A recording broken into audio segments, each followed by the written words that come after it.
صحابي السلام عليكم ورحمة الله تعالى وبركاته. مرحبا بكم في فيديو جديد على قناة أجي تشوف.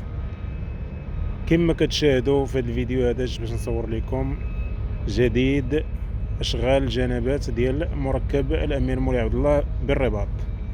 انتم كتلاحظوا اللهم بارك الطريق كي ولات، راه داز التسفيد ديال الطابي وداروا التشوير، التروطوار كذلك راه جديد، هذا الكازون جديد، هذا راه كيركب مربعات، هذا داروا هذا الرصيف، هذا كذلك هنا القصب الرومي هذا داروا في هذا الحائط.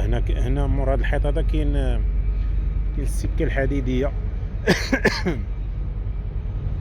كما كتشوفوا. اذا اللهم بارك، الشيء راه جميل جميل جدا. انتم استمتعوا بالجماليه اللي ولات عليها الجنبات ديال مركب مولاي عبد الله بالرباط. ما تنسونيش من جهه الاشتراك في القناه بالنسبه للناس اللي ما مشاركاش، يتعلق تحفيزي، ريتما نمشيو نصوروا من زوايا اخرى جديد الاشغال. السلام عليكم.